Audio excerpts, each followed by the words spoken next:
meaning the goal is actually regime change. They want to overthrow Vladimir Putin by creating civil dissent.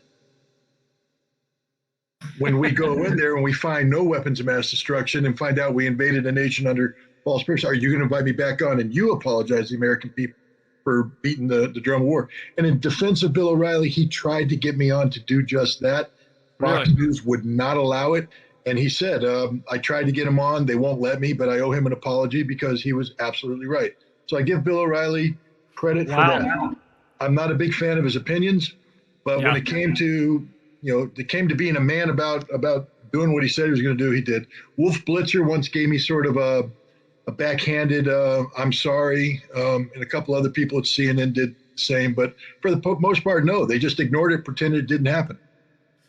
Well, I mean, we're 10 days into the invasion of Ukraine by Russia. It's a major military incursion. This is a major military operation. Russia may have sought to downplay it early on by calling it a sensitive military operation or something of that nature. No, it's an outright full-scale military invasion of a neighboring country, and we're 10 days into it. Somehow, the mainstream media claims to have the Russian playbook because I keep hearing that the invasion isn't going according to plan, that the Russian playbook is flawed. When I look at it from a military perspective, and I spent a number of years early on in my career training to close with and destroy the Soviet army through firepower and maneuver. I mean, I know these guys. I've studied them for 35 years. Their doctrine, their equipment, their tactics, their operations. What we're seeing here is a multi-axis invasion that seeks to fix enemy forces in place, destroy enemy command and control, surround enemy forces, and seize strategic points of interest, bypassing built-up areas where the fighting would be too heavy, just not getting ahead of the game. The rate of advance of this invasion is faster than the rate of advance of the German Blitzkrieg in World War II. So anybody's going, well, this is slow. No, it's the fastest advance in history. That the Ukrainian army, consists of 260,000 regular forces trained and equipped to NATO standards with cohesive command and control, well-led officers, supported by another 300,000 reservists and auxiliaries. So the Russians came in with 200,000 troops facing off against 600,000 troops. Normally in a military campaign, you want a 3-to-1 advantage of troops on the offensive side. The Russians are coming in literally with a 1-to-3, 1-to-4 disadvantage.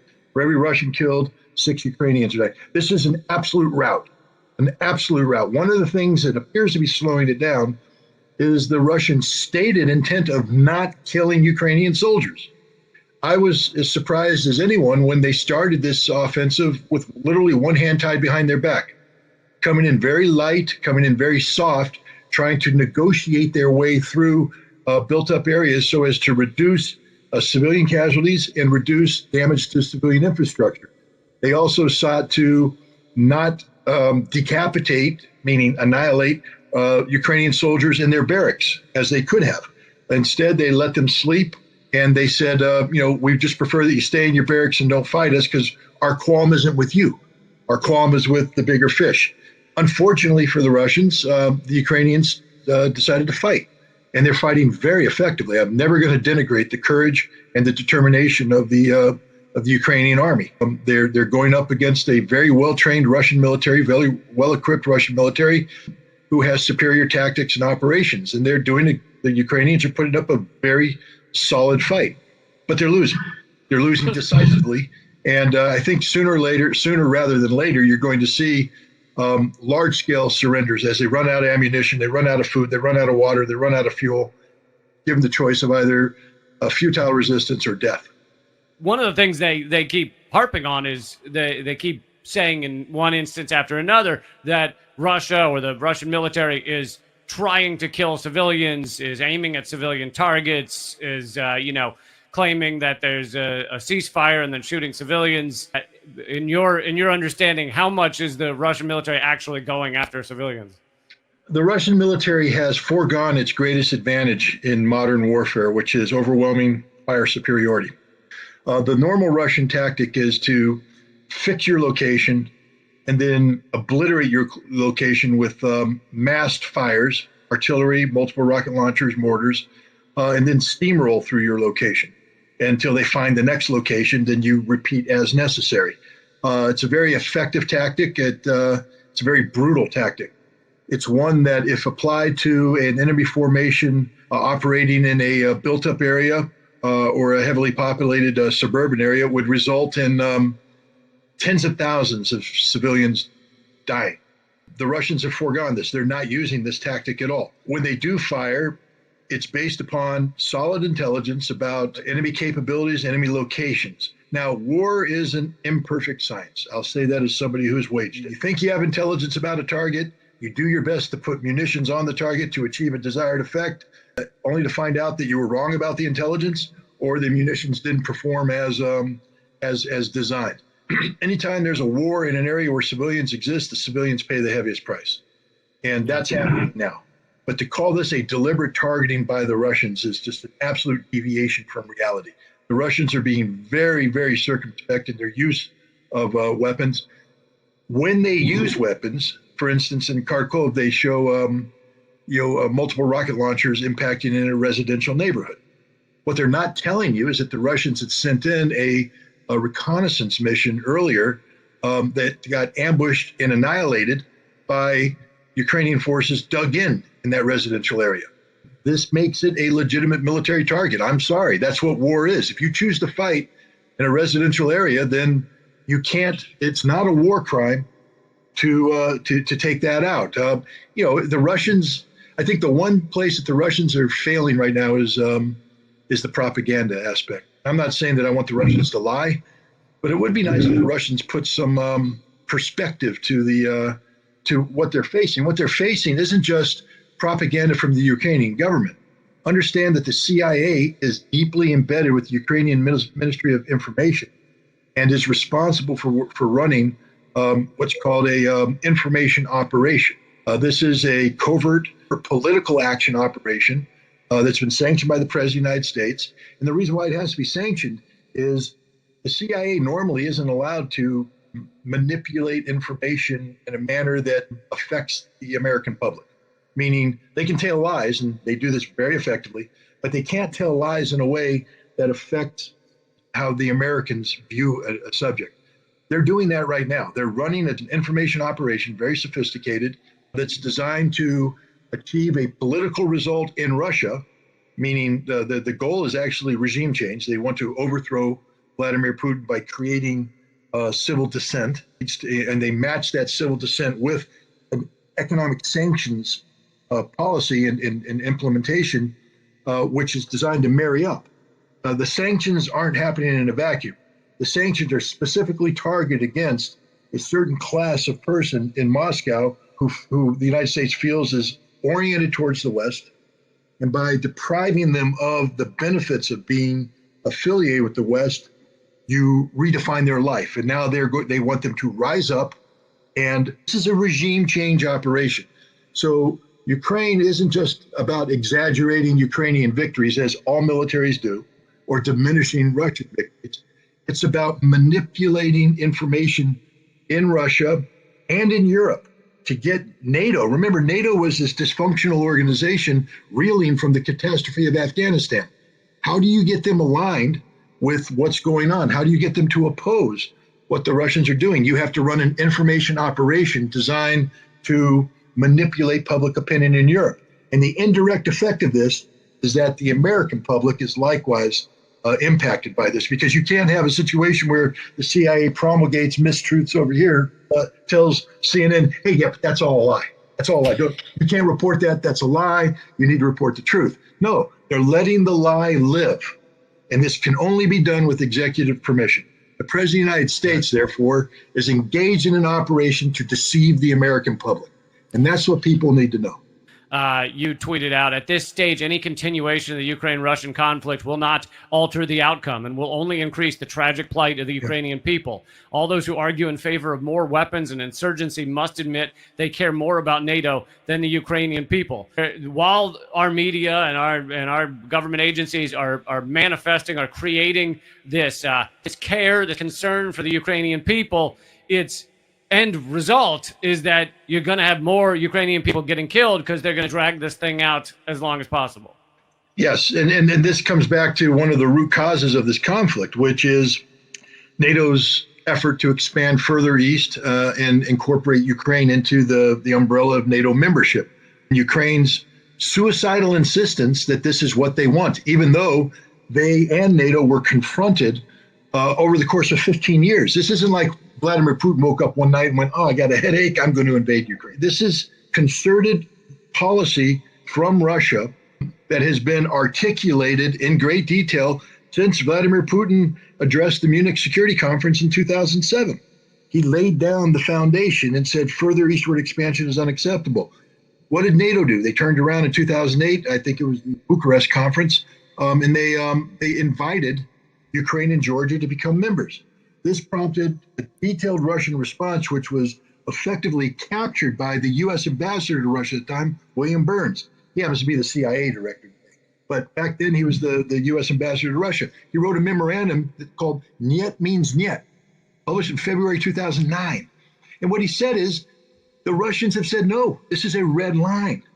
And then he said, this is a reasonable red line. I mean, we have to respect the Russians' perspective on this one. Ukraine, if it becomes a NATO member, will cause serious problems for Russia. So serious, and again, 2009, that Russia will use military force, destroy Ukraine, seize Crimea, and seize the Donbass.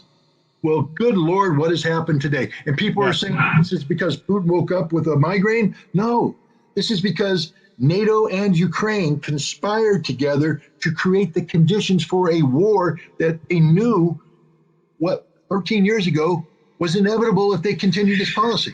Both things can be true. What Russia's doing is wrong. It can be illegal under international law. You can be opposed to it. And also, you can see how NATO pushed Russia closer and closer to doing this, ignored their concerns, ignored their security concerns. NATO is, I think, 17 countries now. There's been several different moments in time where it's grown. And NATO and Russia is now surrounded by an enemy military alliance in many ways. And then in 2014, we see the Maidan coup, which the U.S. Backed, helped fund, and it involved heavy Nazi power that really made it happen. And we put in a U.S.-friendly kind of puppet government, or at least U.S.-friendly government. Oh, literally a puppet government. Yeah. Yats is my man. Remember Victoria Nuland? Yeah. Yats is my man. Well, he became prime minister. So we know there's been fighting for the entire 8 years in the Donbass, Nazis killing 15,000 people. But people go, well, Zelensky's Jewish, so clearly you're making this stuff up. How much power do the Nazi brigades, battalions have in Ukraine now? Well, let's just start again with the roots, what you said, 2014. The Maidan Revolution started out as the Maidan peaceful protest, where there were Ukraine at the time was going through a very controversial internal debate over, do we align with the European Union or do we align with Russia? And it had been a debate that had been going on for more than 10 years, since 2004. And the current president at the time had made the decision that he was going to side with Russia. And so there was a significant portion of the Ukrainian population who had a gripe, and they peacefully demonstrated. This was seized upon by the United States and the European Union, who empowered this radical nationalistic ideology that is headquartered in Lvov, Western Ukraine. And you have to understand the history of Ukraine to know that that's an artificial appendage of Ukraine that was given to Ukraine at the end of the Second World War by Russia. It used to be part of Poland. It has more historical identity with the Austro-Hungarian Empire than it does with Kiev. That's just a reality. But these people were brought in. There was an 8-year insurgency fought, led by the CIA, by these people against the Russians from 45 to 53. 300,000 people lost their lives, 30,000 Russian or Soviet security forces. I mean, this is major league warfare. These people do not like Moscow. They hate Moscow. They do like a guy named Stepan Bandera. These are the people that when the Germans came across in 1941, greeted them literally with song and flowers. They signed up by the hundreds of thousands to fight for Nazi Germany. They formed the death squads that killed the Jews. Babi Yar in Kiev, where 30,000 Jews were killed. The triggers were pulled by Ukrainian auxiliary policemen from Western Ukraine. I mean, these are not the kind of people you want dating your sister or anything like that. These are bad people. And they continue to exist today, and the U.S. empowered them. They came and they turned the Maidan demonstration into the Maidan revolution, a violent revolution, an extraordinarily violent revolution, which when they ousted the Ukrainian president, they didn't have the political numbers, because overall in Ukraine, they're a minority. They can't garner, more than, I think the most they ever got was like 12% of the vote. Generally, they're single digits, but they're very violent. And they threatened every single Ukrainian politician since then with death if they do anything that infringes on their nationalistic platform, which was to restrict Russian speakers. These are the guys that burned people to death in Odessa in May of 2014, shoving 150 people into a building, lighting it on fire, killing between 40 and 50 of them. These are the people that slaughtered people in the streets in Kharkov. These are the people that began the fighting in Donetsk and Lugansk. These are the people that tried to expend their fighting into Crimea. These are very violent people. When the fighting started in the Donbass and people were looking for a solution, this group called the Normandy Format, Germany, France, Ukraine, with Russia as sort of as an overseer, met, and they came up with what's called the Minsk Accords, 2015. When the fighting first started in Lugansk and Donetsk, the Russian speakers there wanted to declare independence. And Putin said, no, you're part of Ukraine. You're part of Ukraine, but I will defend you. I will defend your right to be Russians. The Minsk Accords was designed to give them special autonomy so that they could protect their cultural and linguistic, but they would be politically part of Ukraine. A reasonable settlement to end the fighting. The nationalists said no. Poroshenko, who was the president at the time, came back. The nationalists literally said, we will kill you if you implement this. In Ukraine, every single president lives under the threat of imminent insurrection should he do anything that deviates from the platform of the far right-wing neo-Nazis. Zelensky was elected president on a platform of peace. He got 80% of the a comedian actor. He was a popular comedian with a popular show about being president. This is if America decided that during the height of West Wing, we're going to elect Martin Sheen. Right. Because he's presidential. No, he's an actor. Zelensky's an actor. He's not stupid. He's a lawyer. He's trained as a lawyer. But he was handpicked by his billionaire oligarch mentor who owns the media empire that made Zelensky famous. So Zelensky's on a TV show that this guy pays for. Zelensky performs in programs underwritten by this guy. Zelensky is literally the puppet of this oligarch, and this oligarch picks Zelensky to go up against Poroshenko, who is one of the most unpopular presidents at the time. Zelensky wins by supporting a platform of peace. The implication was he would go forward with Minsk.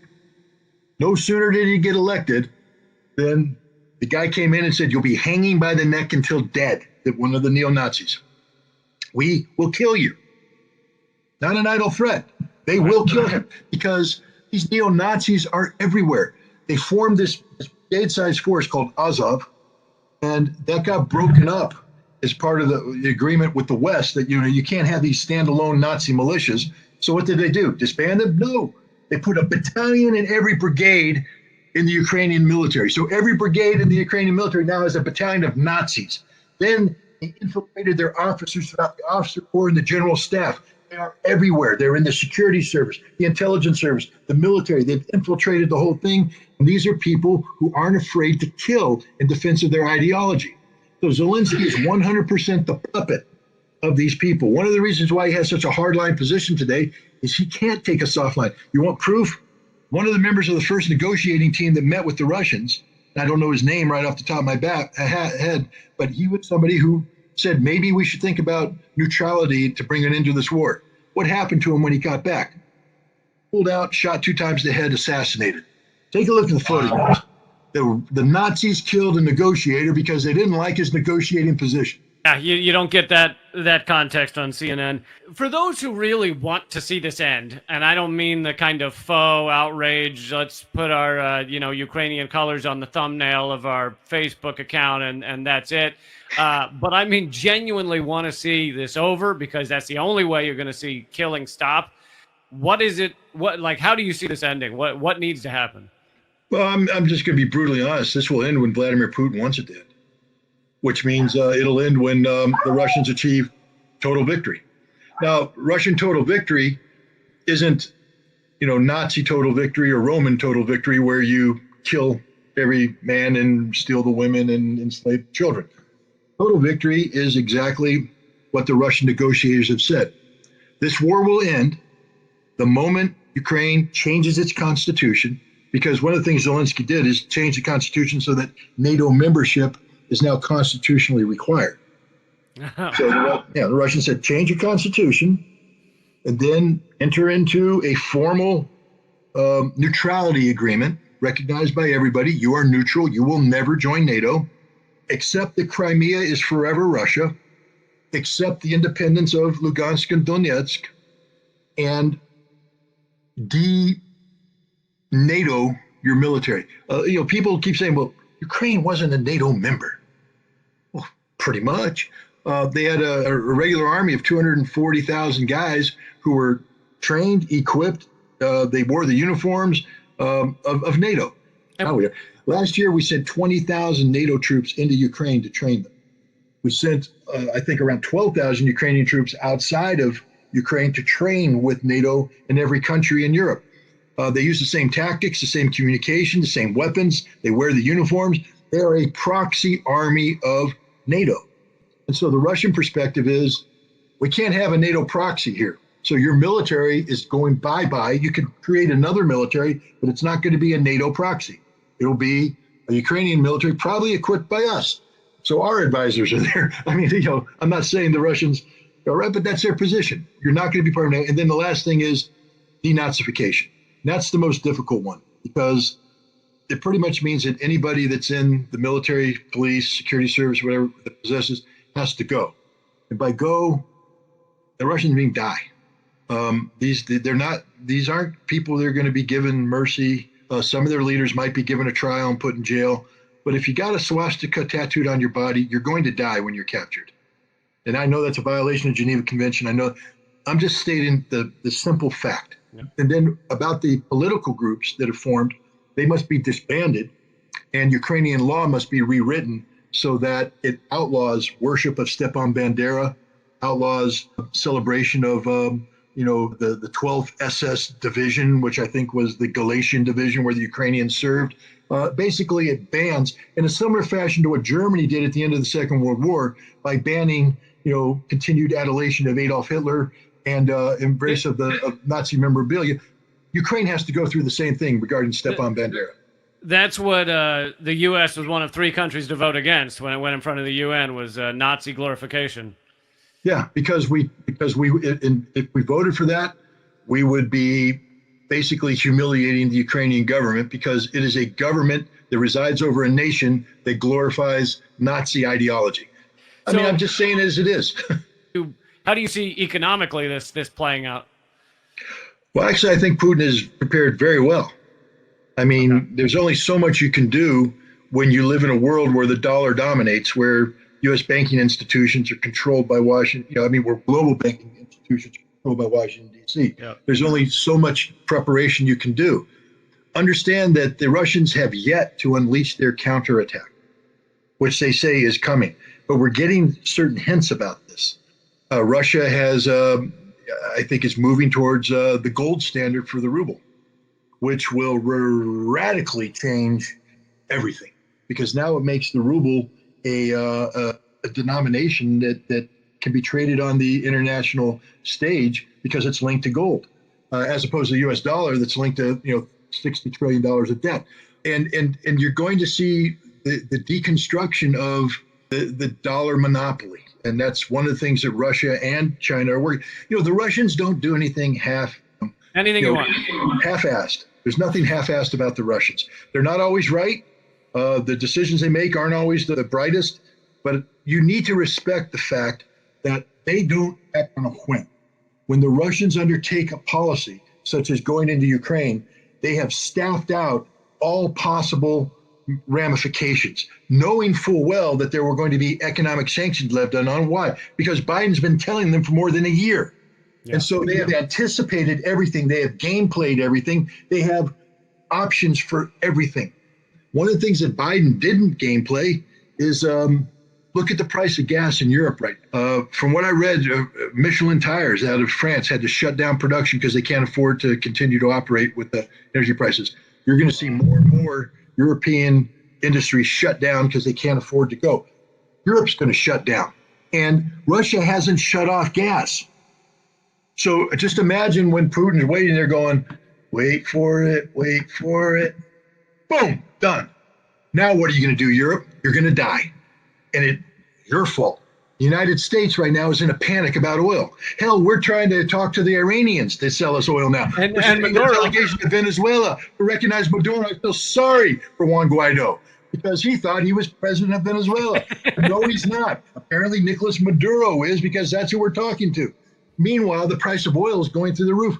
Somebody just came out and said, you're going to be paying $300 a barrel if you're not careful. And Russia hasn't done a damn thing. Russia is holding on to so many cards right now.